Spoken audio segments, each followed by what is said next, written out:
Oke, kita lanjutkan. Mohon maaf tadi untuk kuliah paruh pertamanya itu kayaknya tadi kelupaan untuk di record.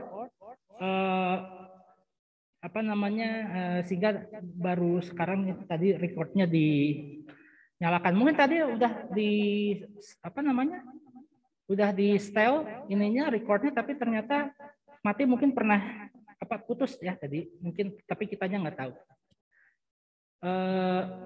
Mudah-mudahan yang di rumah bisa menyimak walaupun apa tadi video yang terrecordnya mungkin hanya sebagian.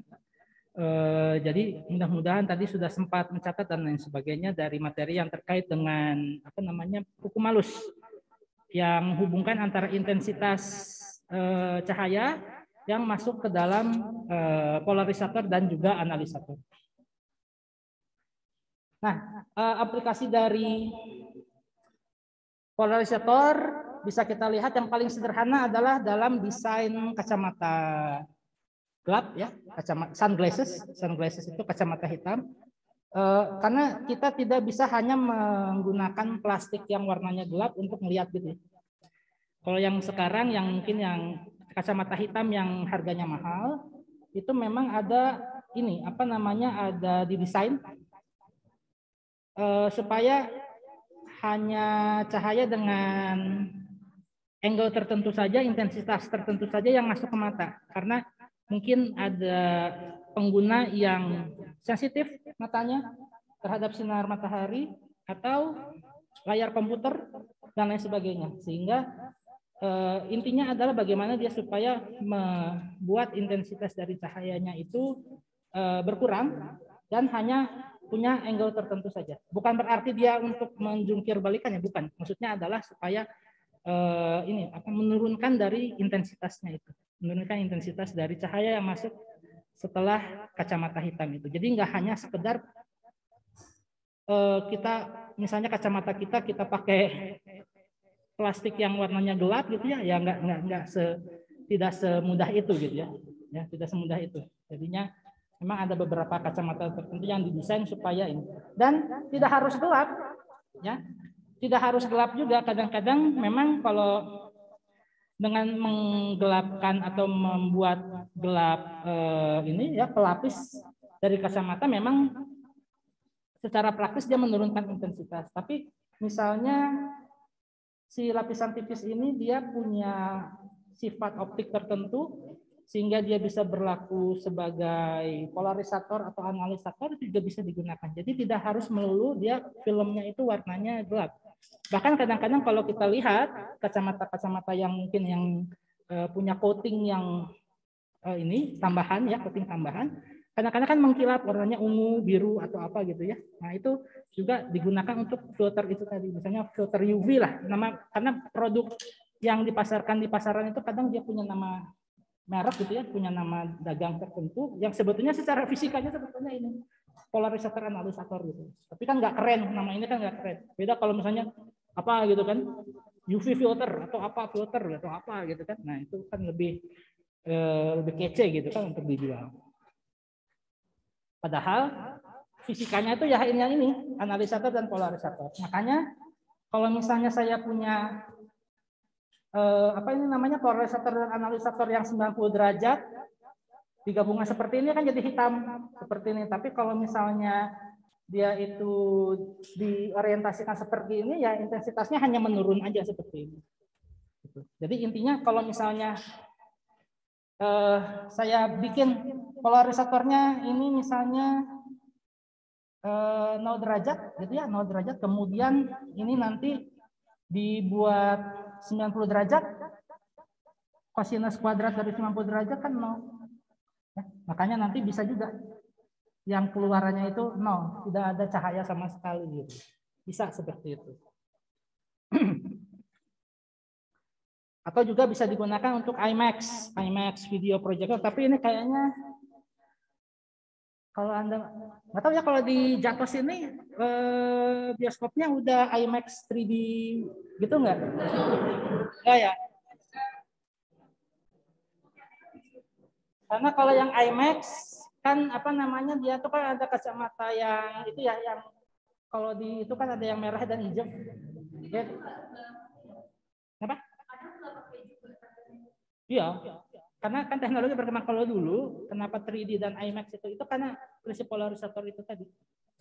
Gitu. Supaya karena biasanya kalau yang IMAX dan ini apa namanya? Ya ini. Betul. Dan ini apa namanya, kalau misalnya gini nih. Ini kan saya kenapa pakai background hitam dan lain sebagainya, karena lebih nyaman gini kan. Gitu loh. Ya, lebih nyaman gini. Cuman masalahnya kan Anda nonton misalnya film di bioskop, Anda bisa fokus dengan nyaman. Kursinya enak. Kalau kuliah kan enggak. Kan? Makanya cepat ngantuk. Apalagi materinya juga kan tentang hitung-hitungan, ada matematikanya, ada huruf-huruf Yunani gitu kan. Makanya ada beberapa yang prefer, Pak, coba itunya background-nya putih dan lain sebagainya. Sebetulnya saya ngedesain set kuliah juga ini ada kalau nanti Anda misalnya udah mau tingkat 3, tingkat 4, biasanya nanti diajarin teknik bikin slide presentasi. Anda akan nanti Anda lihat bahwa yang namanya slide presentasi dengan background hitam dengan tulisan putih itu jauh lebih nyaman ketika Anda presentasi, terutama untuk presentasi yang ada di ruangan, di dalam ruangan. Apalagi kalau misalnya dia itu di ruangan yang di dim, diredupkan ininya apa, jadi lebih fokus, lebih nyaman dari mata kita juga gitu. Tapi ya itu kan tergantung materi ya.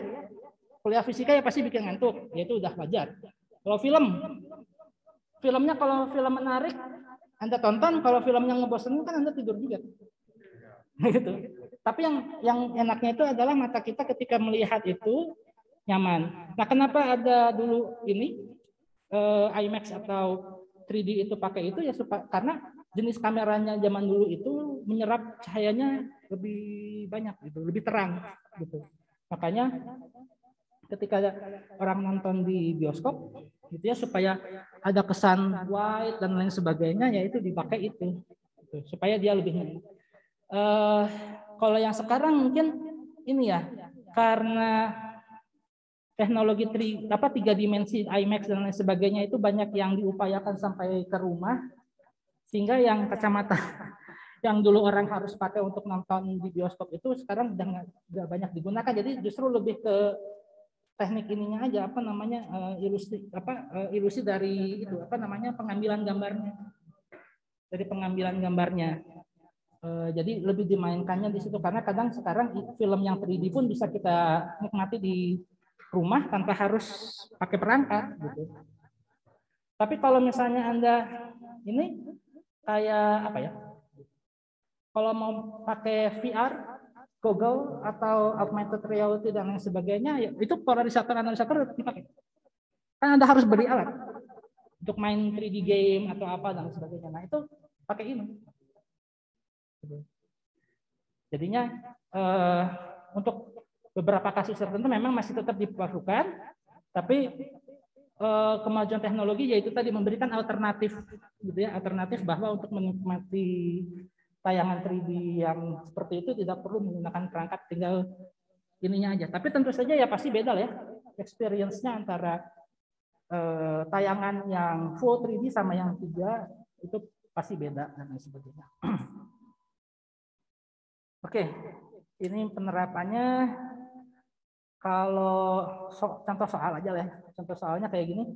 Cahaya terpolarisasi bidang datang pada keping polarisasi tunggal dengan arah N0 sejajar dengan arah sumbu transmisi. Pada sudut berapakah keping tersebut harus diputar sehingga menghasilkan intensitas dalam berkas transmisi direduksi.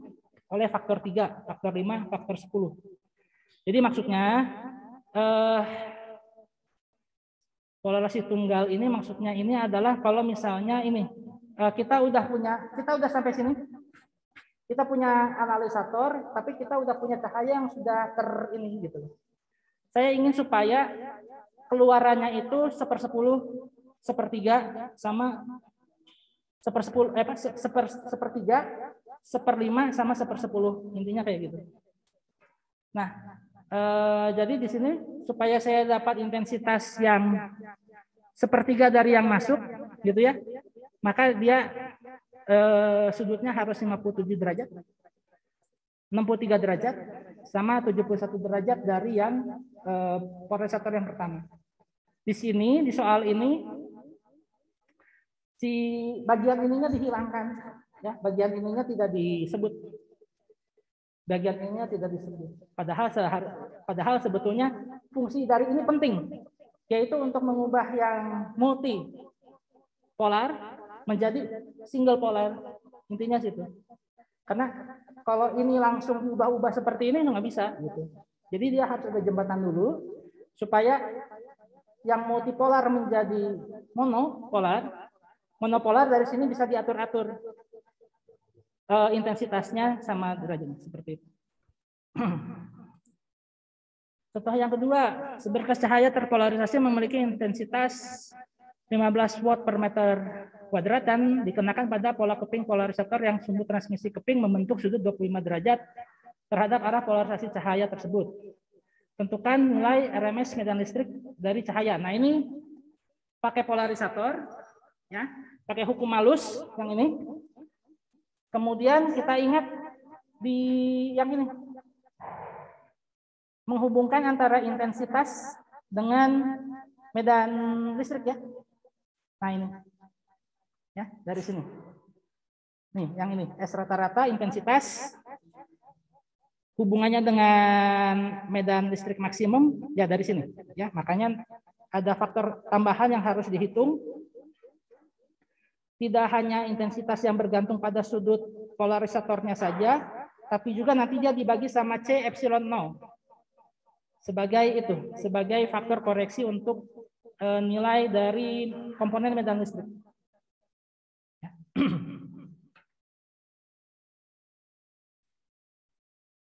Ya, ini kalau di ini kan, kalau di apa? Kalau di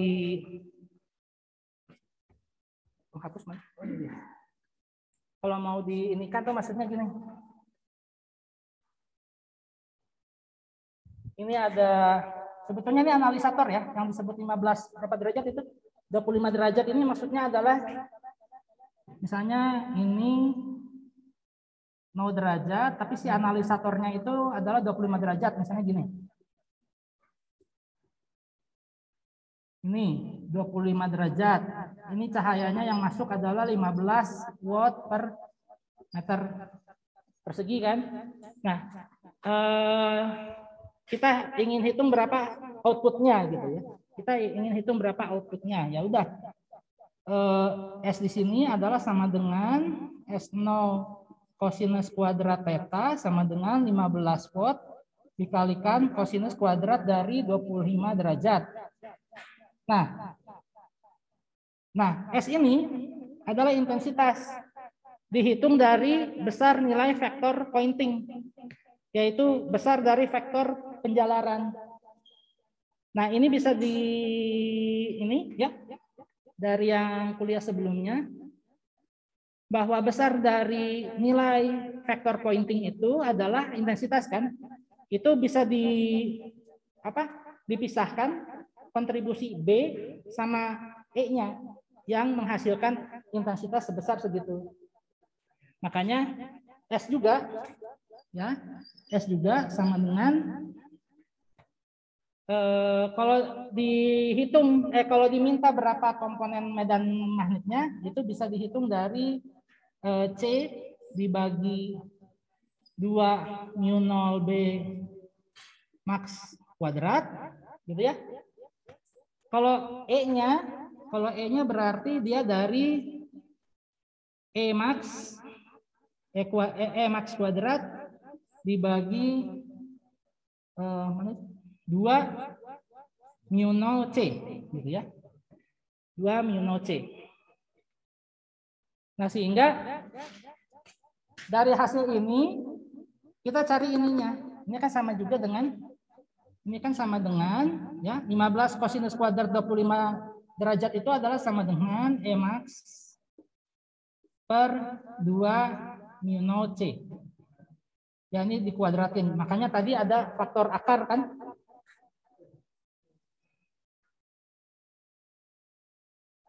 Ya, ada faktor akar seperti itu. Tapi ini mungkin yang apa itu namanya? Yang hilang di sini itu adalah yang hilang ini di sini adalah faktor setengahnya ya. Atau duanya itu hilang karena di sini RMS. Ya, yang ditanya itu adalah berapa RMS, bukan E maksimum. Kalau di persamaan yang ini kan E maksimumnya. Kalau di persamaan yang ini,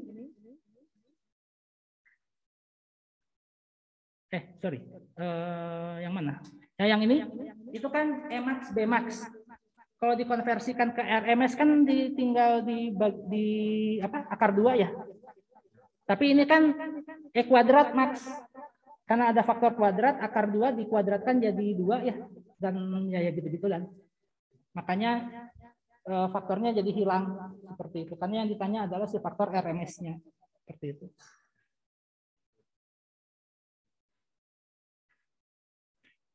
Oke, pertanyaan yang lain, sebuah sumber laser memancarkan berkas cahaya sangat sempit. Jari-jari berkas cahaya tersebut adalah 1 mm. Dayanya 1,2 kali 10 pangkat min 3 watt. Berapa intensitas? Udah, ini mah tinggal ini aja ya. Mencari intensitas itu adalah daya dibagi luas. Sinar lasernya,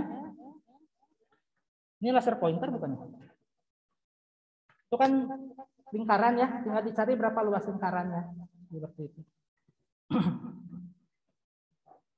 Oke, next ada lagi nggak?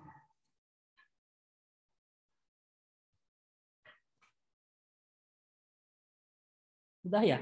Oh, ini Wiley ya. Ini Wiley Induced Magnetic. Oh ya, ini apa namanya yang dari buku apa itu namanya yang dari buku Haider-Resnick. Ini diperkenalkan yang apa namanya jenis-jenis magnetisasi ya.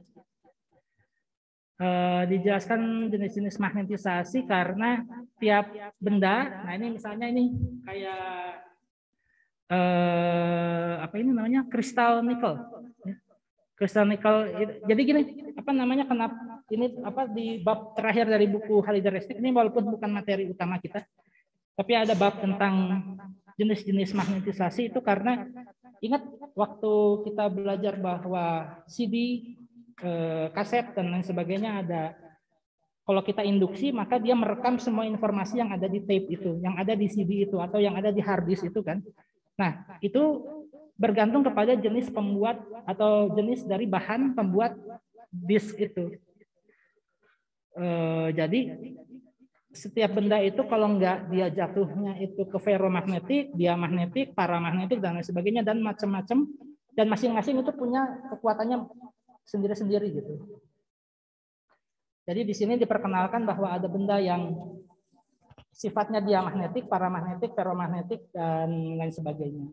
Seperti itu.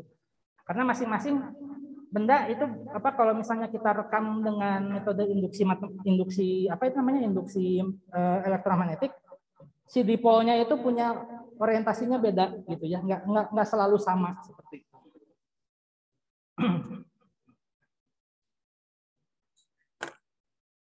Ya, ini histeresis dan lain sebagainya. Nah, setelah itu sih udah, karena kalau nggak salah kita lihat di SAP kita nggak perlu banyak belajar tentang sifat kemagnetan ya. Jadi cukup sampai ke polarisasi aja. Coba kita lihat ya konfirmasi di sini.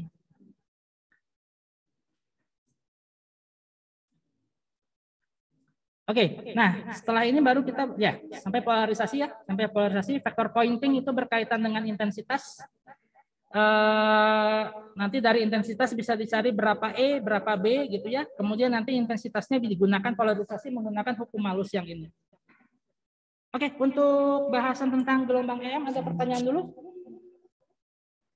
Permisi, Pak. Dulu? Silakan kalau ada dari rumah. Pak, tadi dari yang belum ke-record, saya pengen nanya gambar ilustrasi yang dari sumber cahaya itu boleh, Pak? Yang coret-coretan. Yang mana? Yang ilustrasi dari sumber cahaya, Pak. Yang Bapak gambar. Tadi saya terlewat, soalnya.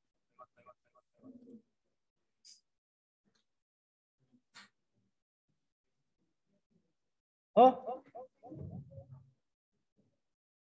yang ini? Iya, Pak. Sudah, Pak. Ya. Makasih ya, Pak. Ya. Buat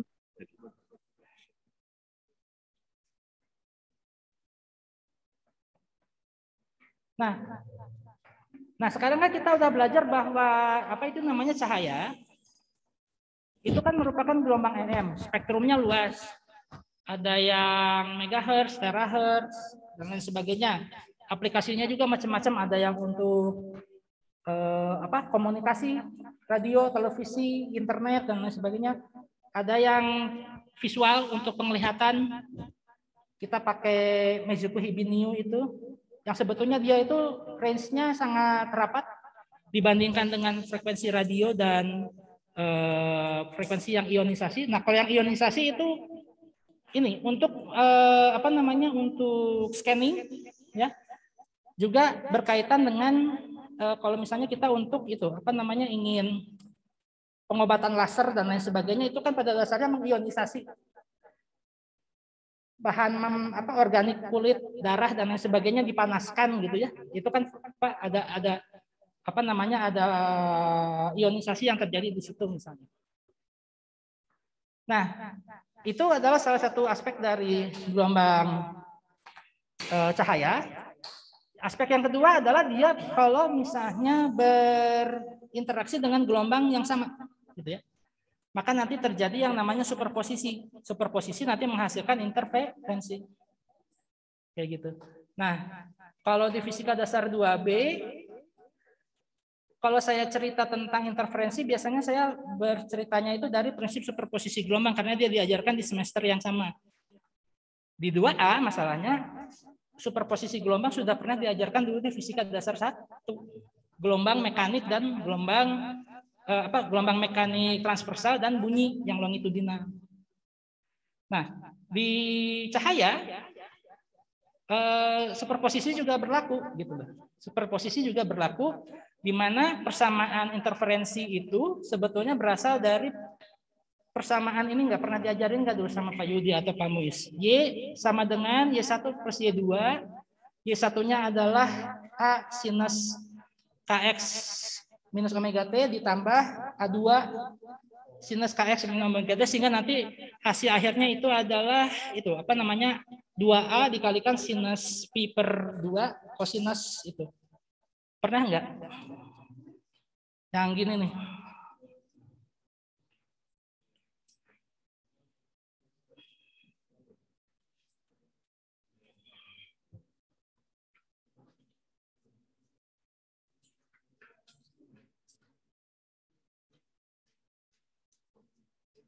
Nah, yang ini pernah dapat persamaan yang ini dulu waktu belajar superposisi gelombang mekanik dan bunyi. Nah, bisa kita lihat ya kalau di gelombang EM, Y-nya ini sekarang berubah jadi apa? Kalau di gelombang EM, Y-nya berubah jadi medan listrik E sama B, gitu loh. Ya, jadi kalau di sini Y di sini hanya perwujudan sebuah fungsi gelombang saja. Persamaan matematik tidak ada wujudnya. Kalau mau ada wujudnya maka ini harus bersesuaian dengan variabel fisika yang dipantau. Gelombang EM namanya juga EM, berarti ada komponen elektrik, ada komponen magnetik. Tapi jangan mentang-mentang magnetik Anda pakainya M, nggak ada ya. Variabel kalau medan magnet itu kan B. Kalau variabel medan listrik E, gitu ya.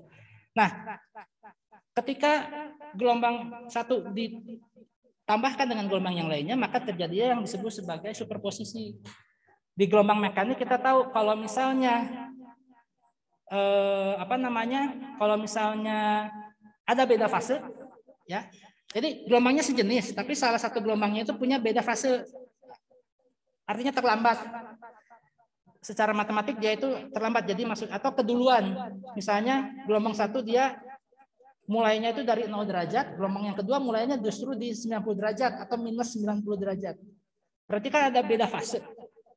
Gelombangnya sama, cahayanya sama, tapi yang satu mulainya dari 0 derajat, yang satu dari 90 derajat. Ketika dia digabungkan, ada ini kan, ada yang ada interferensi konstruktif, ada interferensi destruktif. Syaratnya kalau konstruktif beda fasenya tidak ada, ya. Artinya gelombang satu, gelombang dua tidak memiliki perbedaan fase. Hasil akhirnya amplitudonya meningkat 2 kalinya. Ini ya, karena ini kan ada faktor ini nih, kosinus 0 1 kan ya. Ya kan? Kosinus 0. Kalau misalnya beda fase gelombang 1, gelombang 2 adalah 0. 0 dibagi setengah 0. Kosinus dari 0 1. Makanya dia menjadi amplitudonya menjadi 2 kalinya. Itu disebut sebagai interferensi konstruktif. Kalau destruktif artinya dia menghilangkan. Nah, menghilangkan itu kalau misalnya beda fasenya 180 derajat. Yang satu gelombang yang satu fasenya itu 0, yang satu fasenya adalah 180.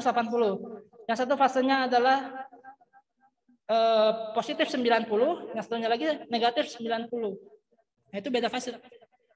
Ketika dia digabungkan, maka menghasilkan interferensi destruktif. Nah, kalau kita punya pola yang terjadi akibat adanya interferensi konstruktif dan destruktif secara berbarengan, itu yang disebut sebagai interferensi. Nih, kalau misalnya, nah kayak gini, ya. Kita nanti kalau punya hasil polanya itu kayak gini, ini adalah pola-pola dari superposisi konstruktif dan destruktif yang terjadi secara berulang. Nah, ini penting karena nanti Anda nanti belajar yang namanya XRD untuk misalnya mengamati komposisi makanan. Jadi mirip-mirip dengan spektrografi ya, spektrometer, tapi ini melihat lebih kepada susunan dari ininya, kristalnya yang ada di dalam unsur tersebut. Nah, itu pakainya XRD. Jadi Anda untuk mengetahui bahwa garam yang Anda gunakan itu betul-betul kualitasnya baik, lihat dari pola difraksi molekul-molekul garam yang ada di dalamnya. Kristal dari garamnya itu memang sempurna atau tidak. Untuk mengetahui sebuah emas, berlian dan lain sebagainya dilihat dari situ.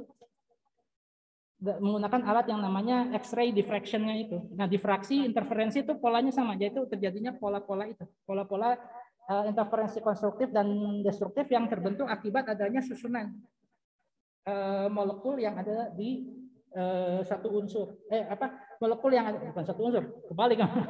Molekul dari satu unsur. Unsur-unsur yang terjadi dalam satu molekul itu, seperti itu. Nah, jadi kalau di fisika dasar 1 jelas kita nggak akan memulai dari hal yang rumit seperti susunan kristal. Susunan kristal itu kita modelkan sebagai celah. Gitu loh. Makanya di sini untuk mempelajari interferensi nanti akan dipelajari yang namanya celah-celah. Nah, ini kayak gini ilustrasinya.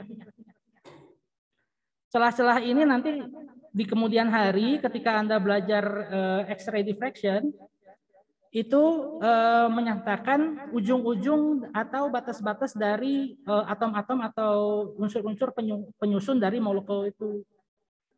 Sehingga kalau ingin mengetahui bahwa di sini ada cacat dari satu material atau tidak, kesempurnaan dari satu material atau tidak, itu lihat dari susunannya. Kalau misalnya pola interferensinya itu teratur, berarti dia bagus. Tapi kalau pola interferensinya itu di luar kebiasaan, maka di situ misalnya ada efek apa namanya, ada pengotor, ada macam-macam, ada tambahan dan lain sebagainya. Nah, dari secara fisiknya itu sendiri sih cahayanya seperti ini. Kalau dulu sebelum orang paham bahwa cahaya itu punya sifat optik, mereka ngiranya cahaya itu seperti fluida. Kalau misalnya ada celah seperti ini, maka lurus seperti ini. Ternyata dia itu punya, ternyata kalau misalnya cahaya ini punya apa namanya, dilewatkan pada dua celah seperti ini, justru bukan ini yang terjadi. Ya, bukan yang ini. Ya, bukan yang di sebelah kiri. Tapi justru terjadi seperti ini. Nah, kalau misalnya terjadi seperti yang ada di kanan, berarti akan ada satu titik di mana terjadi superposisi, ada penggabungan gelombang. Kalau ini kan nggak ada penggabungan, yang ini lempeng-lempeng aja gitu loh. Kesini kan. Tapi ketika kita lihat ini, ketika kita lihat misalnya di ruangan gelap atau bagaimana, itu terjadi yang namanya series of bright and dark. Bahasa Indonesianya apa ya? Terjadi deret atau apa sih? Rentetan pola-pola terang dan gelap. Nah gitu. Kenapa terjadi pola rentetan itu? Karena ada superposisi apa namanya? Ada interferensi konstruktif yang saling menguatkan sehingga dia terang dan destruktif. Seperti itu. Jadi ini model yang sederhananya seperti ini. Ya tentu saja syarat agar terjadi interferensi cahaya ini satu, harus monokrom, dua gelombang harus satu frekuensi, ya, dan koheren, sumber dua gelombang harus berbeda fase secara konstan. Jadi apa namanya, ya harus ada perbedaan fase gitu ya, harus ada perbedaan fase, dan perbedaan fasenya itu mulai dari 0 ya sampai 180 derajat seperti itu.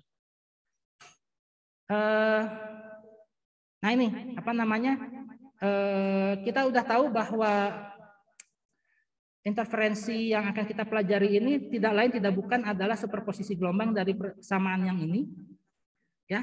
Tapi yang belum kita pelajari itu adalah kenapa V ini muncul gitu. Kenapa sih beda fase ini muncul? Beda fase ini muncul karena akibat adanya perbedaan posisi antara celah satu dengan celah dua, intinya itu. Karena apa? Karena ada celah satu dan celah dua beda posisi. Nanti kemudian di sebelah kanan ini nanti akan ada apa itu namanya, ada layar yang nanti menangkap bayangan. Nah, itulah yang menyebabkan terjadinya beda fase karena salah satu gelombang punya jarak tempuh yang lebih panjang daripada yang lain gitu. Nah, beda tempuh itulah yang menyebabkan V ini gitu, menyebabkan V ini. Nah, untuk ini karena kita waktunya juga udah lumayan, hari Rabu silakan dibaca. Ini apa, slide-nya sudah ada di Edunex. Silakan nanti Anda baca. Ini ada 53 slide. Ya, kita sudah ada di slide nomor 21. Nah, nanti dibaca slide-slide yang setelahnya ya. Bahwa ternyata V yang ini tuh diakibatkan karena perbedaan itu. Tempuh. Jarak tempuh yang dialami oleh gelombang 1 dan gelombang 2. Oke, saya kira ini saja kuliah kita hari ini. Karena waktunya sudah masuk jam-jam kritis ini. Ya. Untuk istirahat dan lain sebagainya. Besok rencananya kita kalau nggak membahas modul tutorial 6, kita ya tanya jawab saja. Kalau misalnya Anda masih ada pertanyaan dan lain sebagainya, silakan nanti ditanyakan. Karena kalau untuk bikin apa namanya, penjelasan tentang modul tutorial ya bisa saya bikin video tersendiri kayak yang kemarin ya. Jadi sesi besok terserah. Mau digunakan untuk tanya jawab soal biasa atau mau membahas solusi modul tutorial 6, silahkan ya, seperti itu. Oke, untuk hari ini saya cukupkan kuliah kita. Saya stop dulu recordingnya, mohon maaf tadi paruh pertama kita nggak sempat untuk nge-record.